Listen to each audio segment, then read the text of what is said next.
मूळच्या संगमनेर तालुक्यातील आणि सध्या राहणार रविवार पेठ इथं राहणाऱ्या 24 वर्षीय सान्वी सूरज गावडे या शनिवारी प्रसूतीसाठी महानगरपालिकेच्या सावित्रीबाई फुले रुग्णालयात दाखल झाल्या होत्या। शनिवारी पहाटे त्यांनी बाळाला जन्म दिला, मात्र मंगळवारी सकाळी बाळ दगावल्याचं समोर आलं।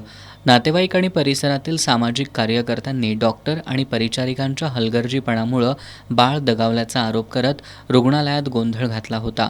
यावेळी आरोग्य अधिकारी डॉक्टर प्रकाश पावरा, डॉक्टर संजना बागडी यांनी समजूत काढण्याचा प्रयत्न केला।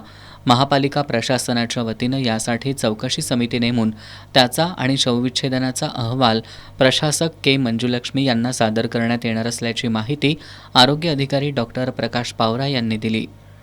सदर बाबीची माहिती घेतली असता सदर माता ही 19 तारखेला सावित्रीबाई फुले रुग्णालयामध्ये पहाटे डिलिव्हरीसाठी दाखल झालेली होती आणि 19 तारखेला फोर्सेप डिलिव्हरी झालेली आहे। बालरोग तज्ज्ञ डॉक्टरांनी सदर बालकाला तपासले होते आणि ऑब्झर्वेशनसाठी NICUमध्ये 2 तास ठेवले होते। बाळाची तब्येत ओके वाटल्यावर त्यांनी बाळ हे मातेच्या ताब्यात दिलेलं आहे। साधारण 5व्या दिवशी सदर बालकाची डेथ झालेली आहे आणि साधारण 1.5 ते 2च्या दरम्यान मातेने बाळाला पाजल्यानंतर 2 तासानंतर बाळ निस्पित पडलं आहे असं म्हणून त्यांनी ड्युटीवरच्या स्टाफ यांना सांगितलं आहे। डॉक्टरांनी तपासलं असता बाळाचा मृत्यू आढळून आल्याचे निदर्शनास आले होते। त्या अनुषंगाने महानगरपालिकेतर्फे चौकशी समिती स्थापन करण्यात आलेली आहे।